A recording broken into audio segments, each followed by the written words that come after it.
AI agents are everywhere, automating tasks and making decisions at machine speed. But agents make mistakes. Just one rogue agent can do big damage before you even notice. Rubrik Agent Cloud is the only platform that helps you monitor agents, set guardrails, and rewind mistakes, so you can unleash agents, not risk. Accelerate your AI transformation at Rubrik.com. That's RUBRIK.com. You're listening to the Sisters in Loss podcast, a faith-based grief and loss podcast for Black women, where you will hear stories of miscarriage, infant loss, stillbirth, and infertility to learn there is a testimony in tragedy. You will learn how to heal, gain clarity, find hope and peace, and turn your pain into your purpose after loss. I'm your host, Erica M. McAfee. Well, thank you so much, Janelle, for being on the podcast. You're welcome. Thank you for having me. Absolutely. So I would like you to share with our listeners a little bit about yourself and what you do. I am an evangelist at my church, Greater Grace Church in Portsmouth, Virginia, where the pastor is Bishop James Jones Jr. We have been established for 10 years this August, and I am the women's ministry leader there, and I am a single mom raising an 11-year-old son. I have been trying to fulfill my purpose over the last couple of years of what God has for me and for my son and for my family in this season of my life. I'm just about doing his will, whatever his will is for my life. Just about doing that. Yes, I love it. And fun fact, Janelle and I went to middle school and high school together. I'm trying to think the week. I think we actually started elementary. I'm pretty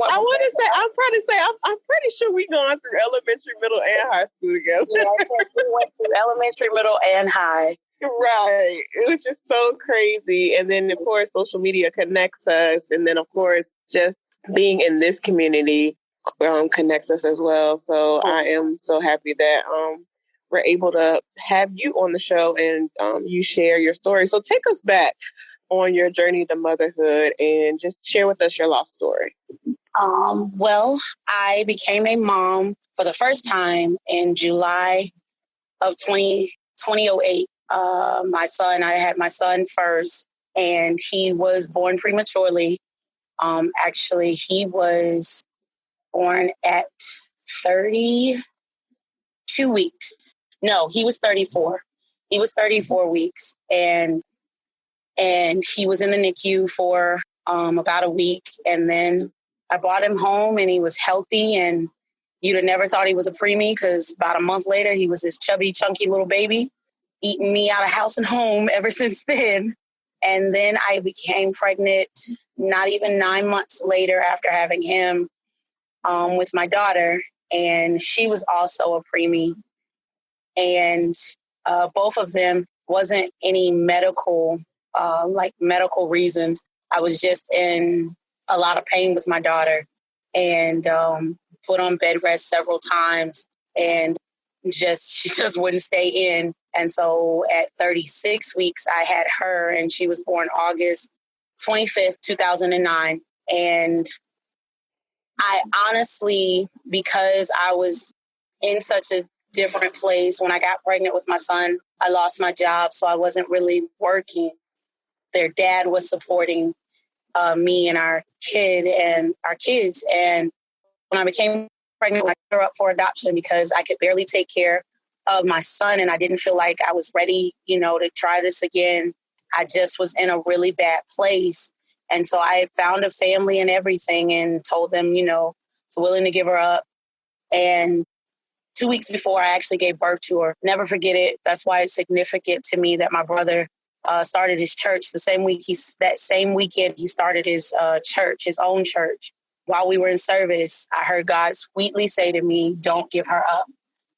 And I said to myself, I don't know if I can do that. I don't understand what you want me to do, God.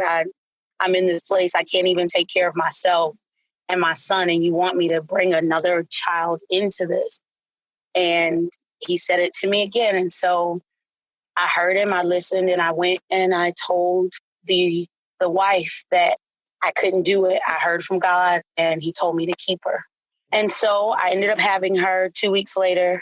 She also went in the NICU, but she actually had to be sent over to, I had her at Chesapeake Regional, and she had to be sent over to Norfolk General for about a week. And then the funny thing with that, I was pumping and I went to take the milk, and the nurse said, "Oh, so when are you going to bring the car seat?" And I said, "Why would I need to bring the car seat?" She's like, "Oh, she's ready to go home." I wasn't told that. No one called me. No one said anything. And so I had to rush and go and get stuff done and get the car seat because I wasn't expecting her to come home for another week from what they told me. So I ended up bringing her home and things were good, but I was still struggling. I felt alone in the moment, even though I was living with the person I had my kids with. I felt alone, like I was doing it all by myself. And one specific day, I sat on the floor and I cried and I said, "God, I can't do this. You have to fix this. I can't take care of these kids by myself. You told me to keep her, but I can't take care of these two alone by myself."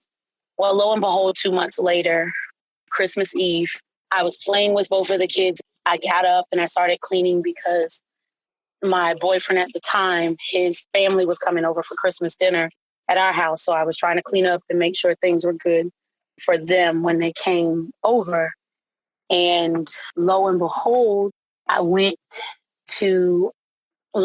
her down for a nap because she fell asleep in the swing set. And when I came back to check on her later on that evening, I looked and her face was buried in the side of the bassinet like it always is. So I just turned it. But when I turned it and I knew something was wrong, I tried to do CPR and they worked on her and everything.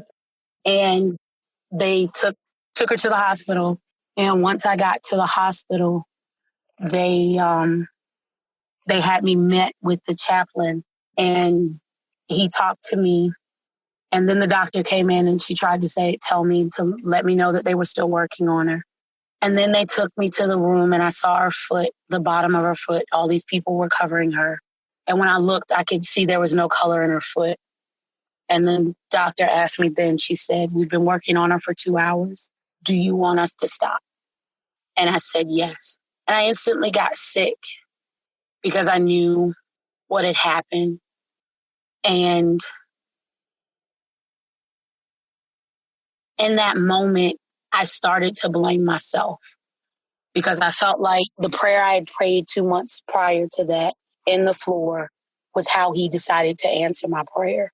And so I struggled for months afterwards with blaming myself for the cause of my daughter being gone. She died of SIDS, which is sudden infant death syndrome, and they have no research that shows what causes it. It's just something that kind of happens. I have seen where they have said that it could be because of when you have breathing troubles as a child, as a baby when you're first born. But that's not really accurate. But it was a gut-wrenching thing to me, but I still had to be a mom to my son. Christmas is never the same for me for the last 10 years, but I pushed through for my son, and I'm forever grateful for my son. When I preached my sermon in May for Women's Month, I called him, he's my blessing, because he's pushed me through a lot of times when I just didn't want to. And losing a child over the last 10 years, a lot of people don't understand. And I've always heard people say that you should be over this by now. But losing any loved one is a hard thing, and it is a process. And some people who have not lost someone very dear to them, don't understand the process that it takes to become normal or the new normal, because you don't get over it. You learn to survive it. And I've learned to survive it over the last 10 years. Wow. Such a powerful story about just how you have really learned how to survive. So I would like for you to really just share with us, like, what have you done to really go through that grief process and really heal over the last 10 years? For me, I've battled with depression, and I had a mix with mine. I was in a toxic relationship as well as dealing with my depression. So there were other things that factored into how I felt all the time. So a lot of times I would just go in a shell. I wouldn't talk to anyone. I wouldn't tell anyone, a lot of the things that I was dealing with. And I finally got to the point. I did do therapy because after a couple of months after my daughter passed away, I attempted suicide. I ended up going into a psych ward for 3 days, and which therapy was recommended. Therapy was done there, and therapy was recommended afterwards is what I ended up doing. And it helped a lot for me to deal with my feelings and emotions with what I was going through. So I've always told people, like, if you need to talk to someone, go talk to someone, because it helps, even though in the Black community, there's a stigma on therapy. Yeah. And I've been raised in church, but I can go and pray. I can go talk to God, but still somebody needs to know. I need to talk to someone who can tell me why I'm feeling this way and what I need to do to be able to get out of this place. But prayer and going to church and still worshiping God, even though I felt like I was all alone and he really wasn't hearing me cry out, but he was there the whole time. And I knew he was. It was just very difficult for me in that moment, because I'm like, how would you bless me with her? How would you tell me to keep her and then take her away from me?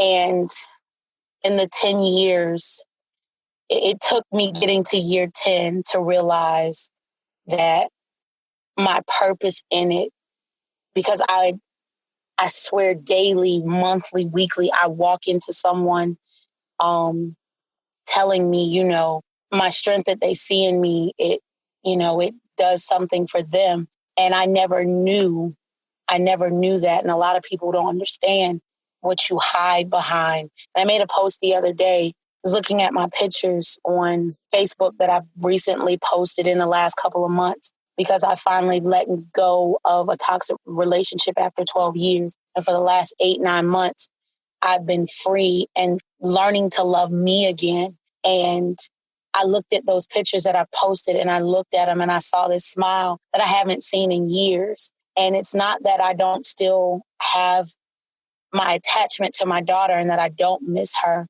I still have that. But when I went this year for her birthday, this is year 10.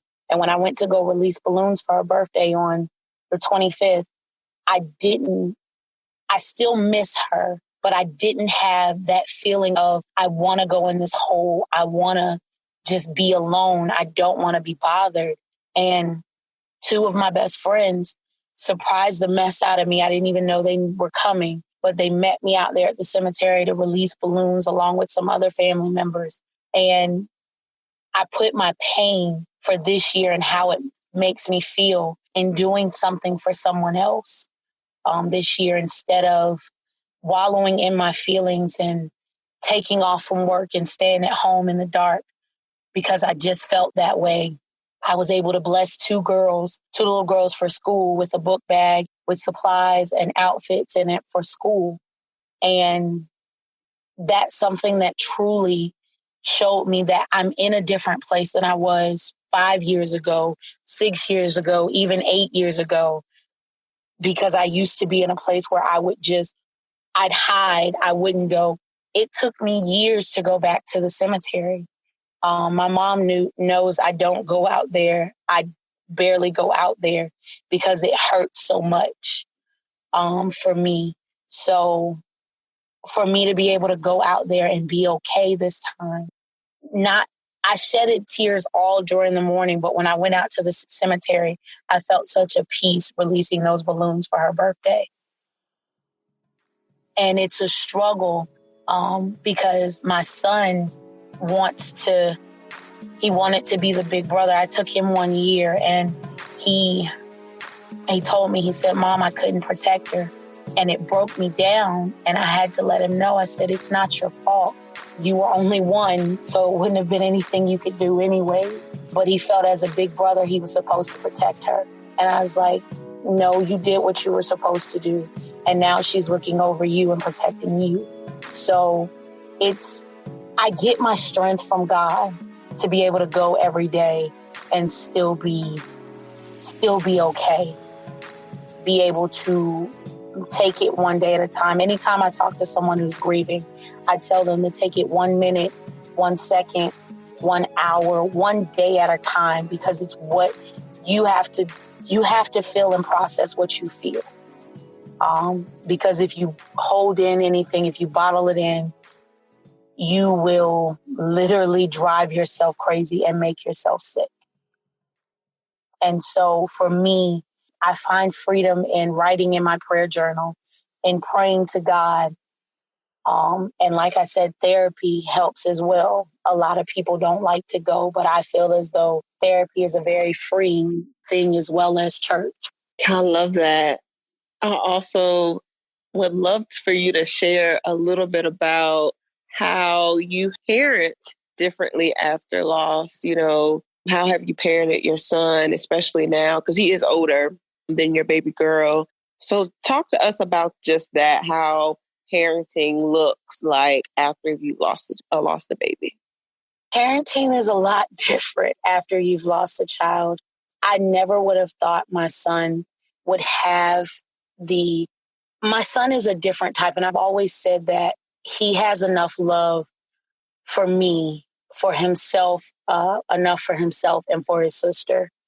I'll never forget first grade, he was in class and his teacher ended up calling me and telling me that he told her about his sister, and she was confused because he, was talking about her and that she had passed away, and she thought it was like right then that it was that was current. And I had to tell her, I said, no, she passed away in 2009. And I didn't know because he never really talked to me until then about how he felt about her and that he missed her. And he tells me that on a constant basis, that he misses her. And even when this year comes, he knows that it's very difficult for me. So this past birthday, I noticed he was all up on me. He's like, are you okay? And I told him, I said, I'm fine. I'm okay. And he let me know that he was there. And parenting now with him, I have an amazing child. I tell people all the time, I have an enigma of a child because I have no trouble out of him. I have no problems. And he makes parenting easy. I push through Christmas for him because normally when Christmas Eve comes around, I really just don't want to do anything.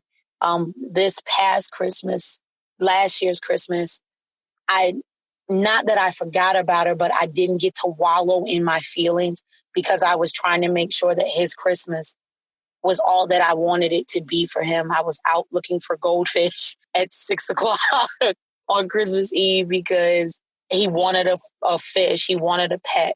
And so I didn't get to sit in my feelings. I didn't get to sit and just be like, oh my God, I hate this day, because I was busy being a mom. And I have my moments. Anybody who has kids and who either has both or either has one or the other, I laugh and I joke. All of my best friends pretty much have girls, and I'm the only one with a boy, except for one. She just had a boy a couple of years ago. He's 3, but everybody else had girls. And so I joke with them because I feel like he's more difficult when it comes to certain things.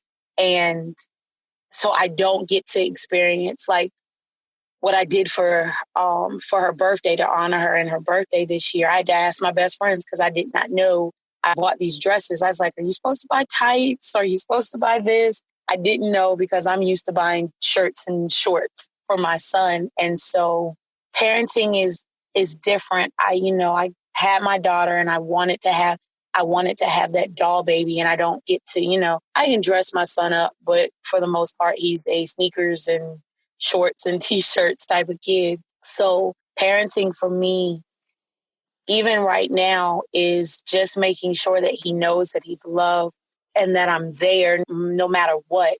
Because even with the first day of school, he started middle school this year, first year of middle school, and he was so nervous standing at the bus stop. And before we left out, we had a moment, and I told him, I said, look, I'm proud of you. You've done amazing through elementary school, and you're going to do great in middle school.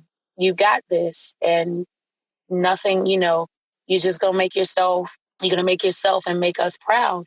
And I believe that he's a special kid. He's so loving and so intelligent when I'm having a moment. And so he's just there. And so I'm grateful that I do still have a child, because a lot of people don't.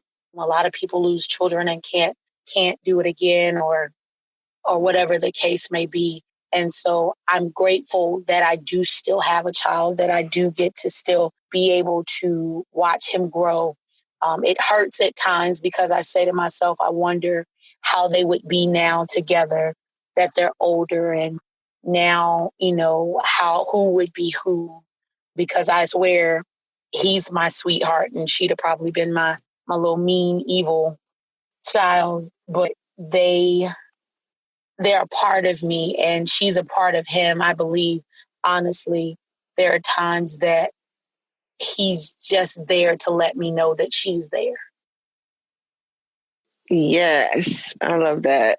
I love that your friends support you through it and you get to spoil their girls. And I always just love and admire you all from afar. Like I said before, me and Janelle went to went to school together, so we know all the same people. Right.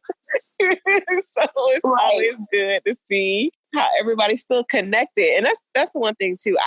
And maybe we can just talk a little bit about that, just about how your friendships have evolved over time. I mean, you and your group of girlfriends have been together since, y'all were probably 7 or 8. And how they really have rallied around you and supported you through this part of your journey, no different than you've supported them through any of the hard times in their life. So talk to us about that, and just how having that sisterhood, those good girlfriends that you can laugh, cry with, and pray with, and will pray for you during your troubling times, especially after you've gone through a loss and you go through the anniversary day that just recently happened. And like you said, Christmas is definitely difficult for you. So talk to us about that. Yeah, like you said, I've known them. One of them, we've known each other since 7th grade. And Alexis and Shayla, we all became a real tight group. And we just had that conversation the other day, 2001. And we were actually just talking about, we'll hit 20 years in 2021. So we're planning a 20th year anniversary of our friendship. But they have been a part of my life in every journey, in every obstacle, and they mean the world to me. And that's why, like I said, when it was so funny, we have a group chat and they all sent me messages that morning to let me know they were praying for me and that, they were there for me. And it was so funny. My friend Nicole sent me a message in the group chat and she asked me something. And my response was, I was like, well, I'm headed to the cemetery to release balloons. And she said, oh, okay, you should have told me. And I said, I'm sorry. And lo and behold, and I couldn't figure out why my mom kept calling me and was fussing. Like, where are you? I told you I had to go because Dollar Tree never has helium anymore. I had to go all the way to Party City and go and get the balloons and drive back to the cemetery.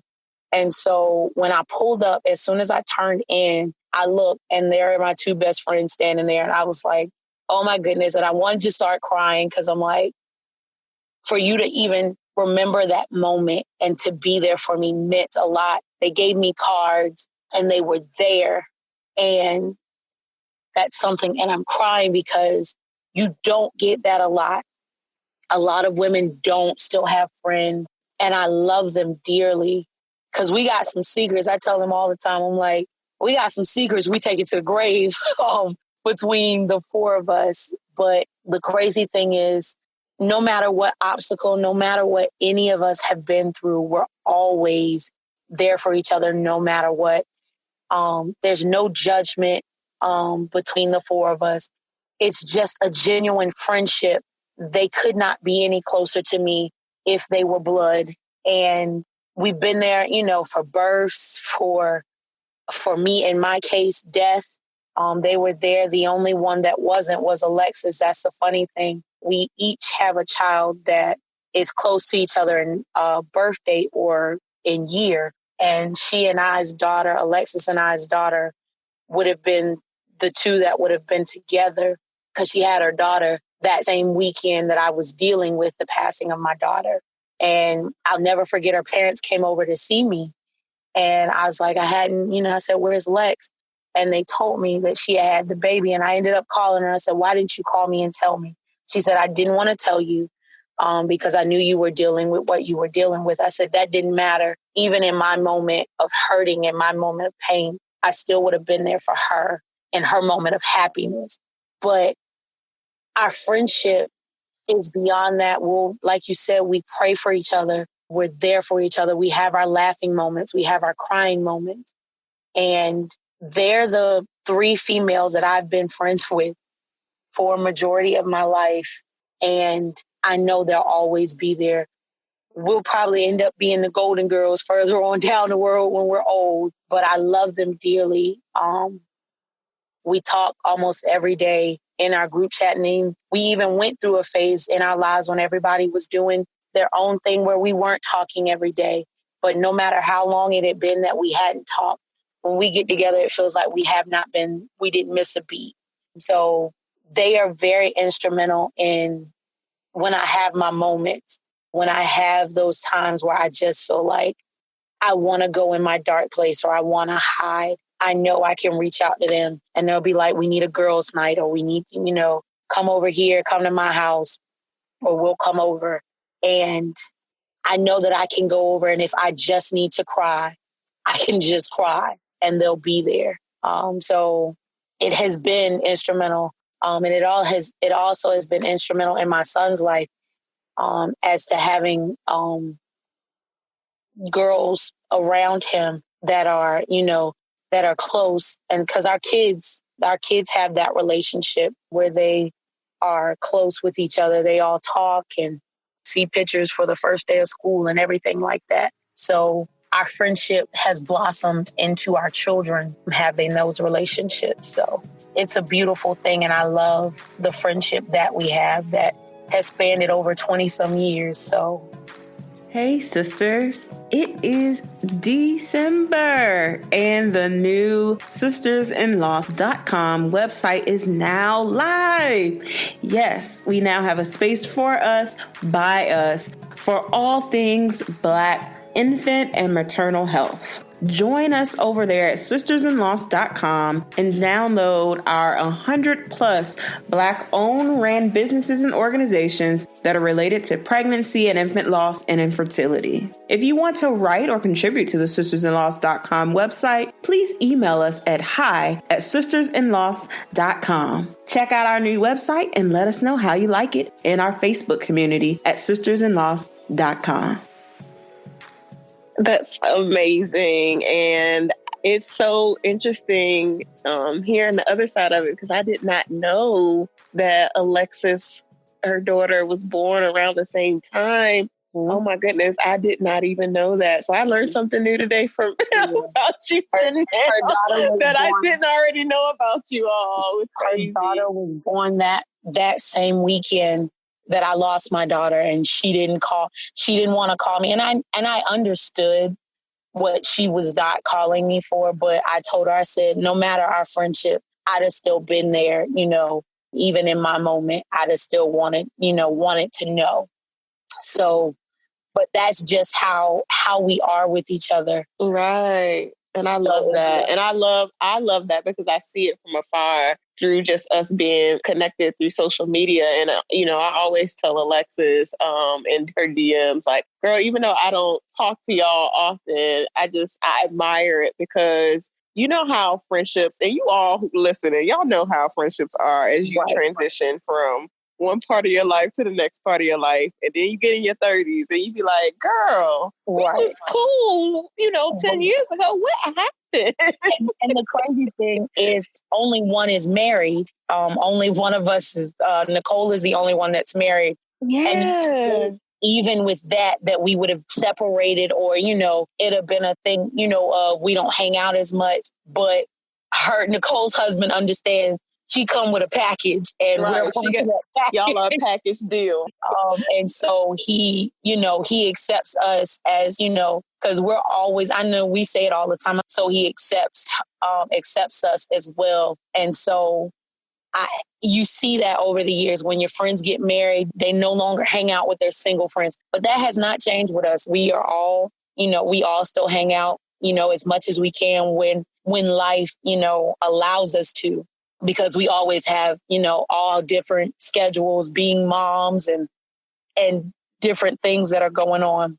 But we make sure that we do make time for each other and we make time to, spend with each other. And I think that's good for any. No, it is. And I that's why I admire and I wanted to talk about it because I think that a lot of people may lose friendships after they've gone through such a traumatic experience, or their friends may be distant from them and may not know how to support them in that way. And I just feel like, it just tells the test of time of true friendship, even from, we were kids in middle school and high school, but to be friends through all of life's ups and downs, I think that it is a blessing. And for those who are listening, if you have those type of sister friends, hold on to them and just tell them just to be there. Even if you don't know what for them to do, to how to support you through as you're healing and going through your grieving process, just to be there. And sometimes just having them come over and just sit with you and y'all just kiki and talk about whatever's going on is all is needed, Yep. And because just like I said, that day the simple fact that they even reached out to my mom to find out if I was doing anything meant the world to me. A lot of people don't, and I get it. A lot of people don't know what to say. And I've heard that a lot of times. Well, I don't know what to say. I don't know what to do. A lot of times it's not saying anything. It's not doing anything. It's just being there. Absolutely. Make sure you check on your friends that that could possibly be going through. Because a lot of times people go through in silence. A lot of people go through because they don't want anybody to know or they don't want to seem vulnerable. And just checking on them. I have friends that I do that because a lot of times that's all somebody needs or want, to feel like somebody's there, that somebody cares. I dare you to reach out. And I promise you, who knows what God can do. Yes. You never know. I love that. You never know. You're reaching out to someone, just a quick text message, a quick DM, a quick post on their Facebook page, how God can restore that friendship or just bring you back to the same place where you left off. I love that. So great advice. So last question I have for you is just what encouraging words can you leave with the moms out there who may be still struggling with their grief and their healing? And even though it may have been some time since they've had their loss, they just need some encouragement and motivation to keep going on their journey. I encourage you to, like I said earlier, whatever your emotion is, whatever you're feeling at that time, I encourage you to live in that moment, but don't stay there. Grieving it has stages. And even though I'm 10 years into my grieving process, I told myself majority of August, I was like, I'm good. I'm going to be okay. I'm going to be able to hold it together. And then August 25th got here and I was a ball of tears majority of the morning because I just missed her that much. But I let myself feel that in that moment. but I didn't let myself stay there all day. I didn't let myself become that emotion, because if I let that emotion stay too long, the battle that I have with depression would take over. And the season that I am in my life, I found so much joy and happiness in loving myself and loving the season that I'm in my life, enjoying life. And it's okay to enjoy life. Don't let anybody make you feel like you can't enjoy life and not grieve too, because you can. Because you can't. I've watched not only me losing a child, but I've watched my mother lose 2 husbands. And my mom is still trying to, even 3 years later, still trying to rebuild and move on from that hurt. And so it's not bad to feel those emotions. Don't let anyone make you feel that it's bad to feel those emotions, or don't let anyone make you feel like you should be over that you should be over your grief and that you should be okay by now. Grief has no time. I believe that grief is forever. You just learn how to deal with it in your everyday life, because there could be any type of triggers. For me, sometimes it's little girls that would be the age of my daughter. And sometimes I have those moments where I'm like, oh, I could be doing this with my daughter, but I'm not.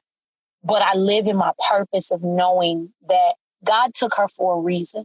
And the crazy thing is, for year 10, I did the book, like I told you all, I did the book bags and the giving the clothes away. Well, for year 10, he spoke to me that morning while I was getting ready and told me that I needed to start a foundation in my daughter's name to help grieving families, grieving mothers and families of lost children. And this is not of any, it doesn't matter if it's a baby or if it's a grown adult child. Losing a child, period, is a hard thing, because that's someone that you gave birth to, that you have a connection with.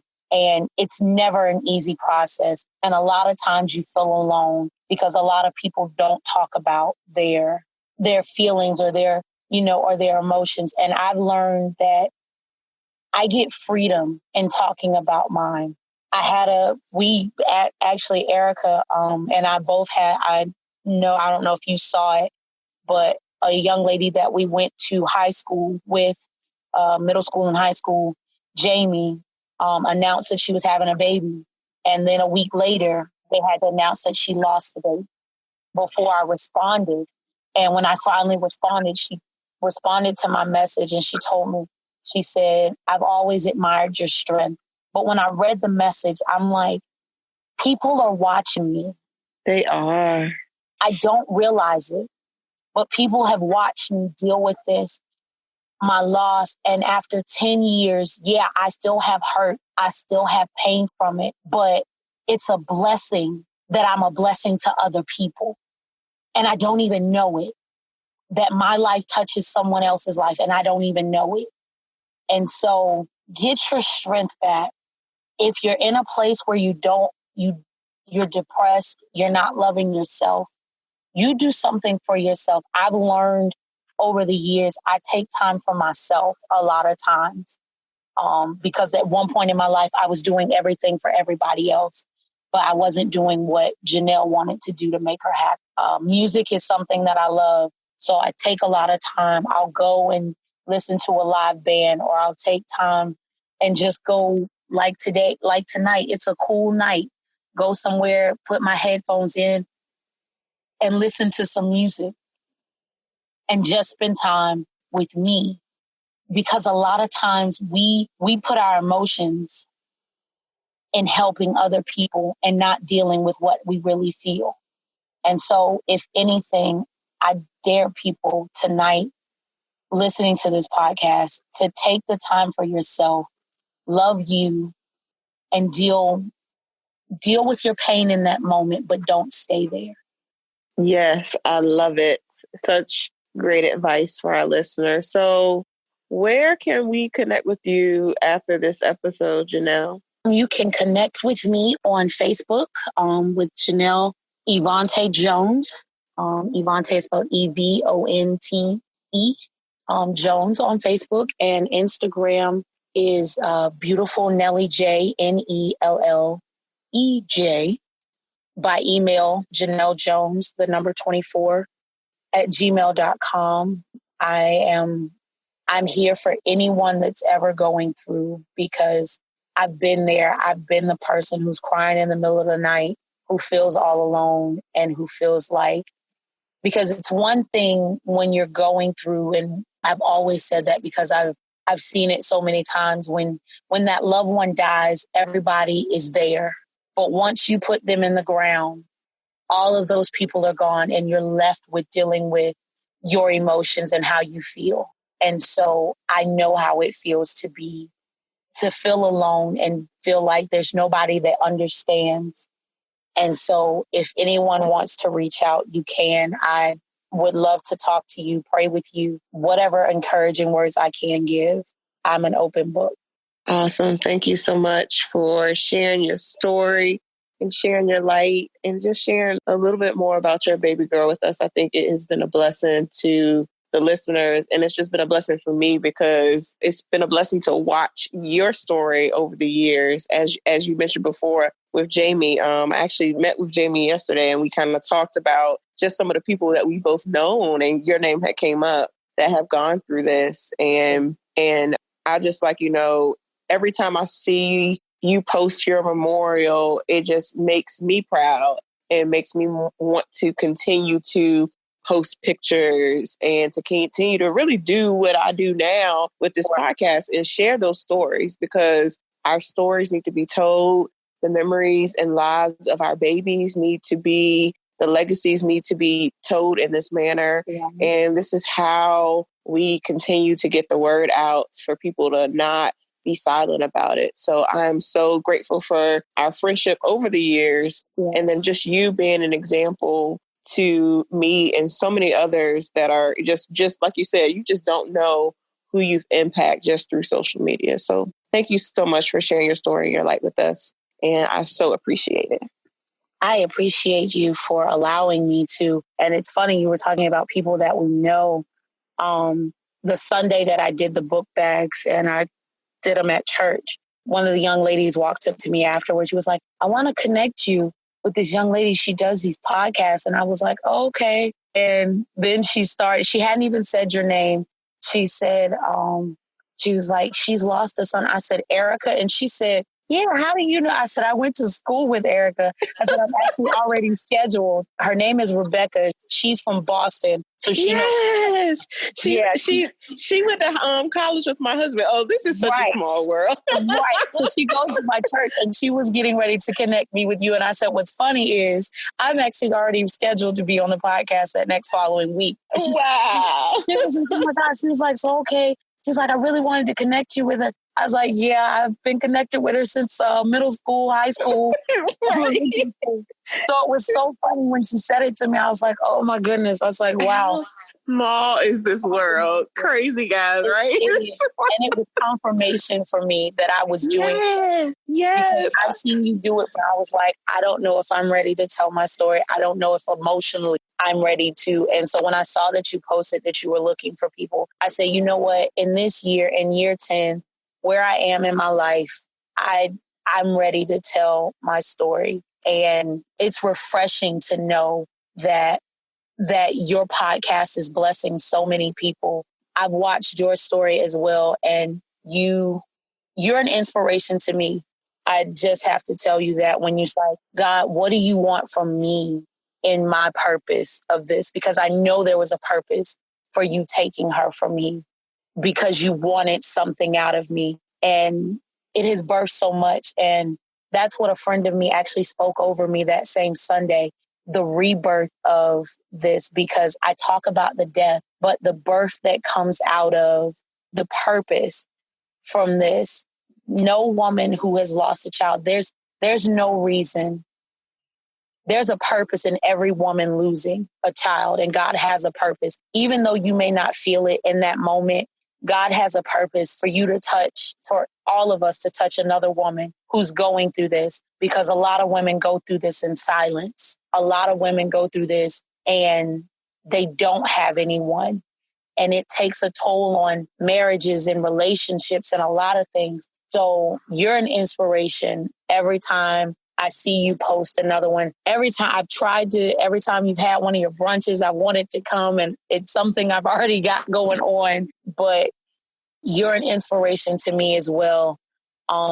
Because I'm glad that you got to see Jamie, because other women need to know there are people there to help them, that there's someone that has been through what they've been through, because losing a child is not an easy thing. It never is. And some people don't understand it, especially if you have children, if you can have children, whatever the case may be. A lot of people don't understand the toll it takes on a woman, and what it makes, what mentally and emotionally it does to a woman. Losing a child or not being able to have a child, it does a lot to a woman, and people don't understand that. They think it's something that you should just be okay with, and it's not. So you're an inspiration to me, and I'm very proud to know you, and very proud to be on your podcast tonight. Oh, thank you so much.